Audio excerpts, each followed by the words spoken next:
Hi అండి, అందరికీ నమస్కారం అండి. ఫ్రెండ్స్, మన వీడియోలోనే టాపిక్ వచ్చేసి ఏదైతే రాష్ట్ర వ్యాప్తంగా వాలంటీర్లు ఎవరైతే ఉన్నారో వారందరికీ కూడా రాష్ట్ర ప్రభుత్వం అంటే డిప్యూటీ సీఎం పవన్ కళ్యాణ్ గారు కీలక ప్రకటన అయితే విడుదల చేశారు.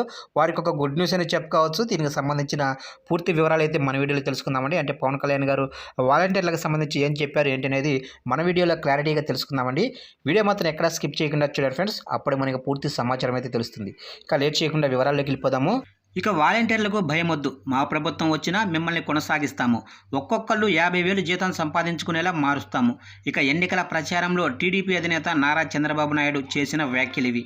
ఇక వాలంటీర్లకు ఇచ్చిన హామీలు కూడా ఒక్క వాలంటీర్ను కూడా విధుల నుంచి తప్పించమని, వారికి తప్పకుండా న్యాయం చేస్తామని కూడా చెప్పారు చంద్రబాబు. ఇక రాష్ట్రంలో కూటమి ప్రభుత్వమే భారీ మెజారిటీతో ఏర్పడడంతో వాలంటీర్లందరూ తమకు ప్రభుత్వం ఏం చేస్తుందా అన్న ఆసక్తి, ఆతృతతో ఎదురు చూస్తున్నారు. అదేవిధంగా మరోవైపు తమను పట్టించుకోకుండా వదిలేస్తుందేమో ఈ ప్రభుత్వం అన్న భయం కూడా వారిని ఆందోళనకు, కంగారుకు గురి చేస్తుంది. ఇక అధికారంలోకి వచ్చినప్పటి నుంచి ఇప్పటి వరకు వాలంటీర్లు కానీ, వాలంటీర్ వ్యవస్థకు సంబంధించి కానీ సీఎం కాదు కదా ఏ మంత్రిత్వ శాఖ కూడా స్పందించకపోవడంతో వాలంటీర్లలో ఆందోళన అధికమైపోయింది. ఇక దీనికి తోడుగా జూలై 1వ తేదీ నుంచి వాలంటీర్లతో అవసరం లేకుండా సచివాలయ సిబ్బంది సహాయంతో ఇళ్లకే పెన్షన్ పంపిణీ చేయడంతో వాలంటీర్లలో ఆందోళన అంతకంత పెరిగింది.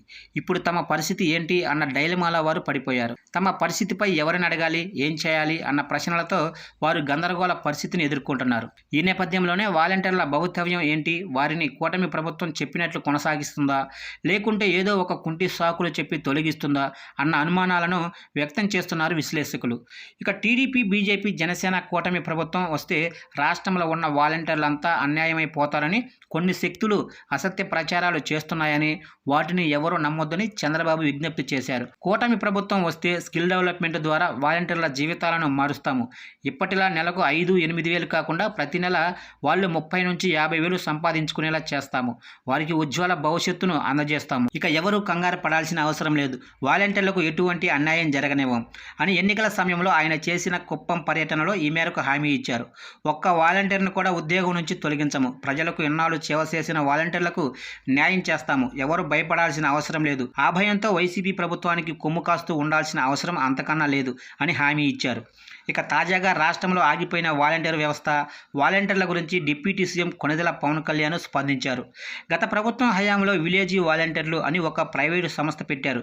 వారంతా పెన్షన్ డోర్ డెలివరీ చేస్తామని చెప్పారు. అంతవరకు మంచిదే, కానీ వారు పెన్షన్ అందిస్తూ అందులో 100 రూపాయలు తీసుకునేవారు. దానికి ఏమైనా పేరు పెట్టుకోండి, అది మాత్రం తప్పు. ఎన్నికల ముందు కూడా వాలంటీర్లు లేకపోతే పెన్షన్ను ఇంటి దగ్గరే ఇవ్వటం కుదరని పని అని చేతులెత్తేసి దాదాపు 33 మంది వృద్ధుల మరణాలకు కారణమైంది గత ప్రభుత్వం. ఈసారి వాలంటీర్లు లేరు, పెన్షన్ ఏమైనా ఆగిపోయిందా, ఇంటి వద్దకే వెళ్ళింది కదా, పైగా 1 గంట ముందే చేరింది. ఇక ఇప్పుడు వాలంటీర్ల పరిస్థితి ఏంటి అని అంతా చర్చించుకుంటున్నారు. ఇక వాలంటీర్లకు ప్రత్యామ్నాయ ఉపాధి ఎలా ఇవ్వాలనేదే ఆలోచిస్తున్నాము, ఎవరూ భయపడవద్దు అని చెప్పారు పవన్ కళ్యాణ్.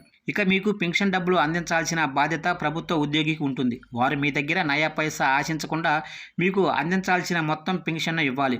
ఒకవేళ ఎవరైనా ఒకరిద్దరు అలా తప్పు చేస్తే వారిపై ఫిర్యాదు చేసే హక్కు ప్రజలకు, లబ్ధిదారులకు తప్పక ఉంటుంది. వ్యవస్థలను బలోపేతం చేయడానికి అన్ని చర్యలు తీసుకుంటున్నాము. అందులో భాగంగానే పెన్షన్ల పంపిణీ కూడా చేయించాము అని పవన్ కళ్యాణ్ వివరించారు.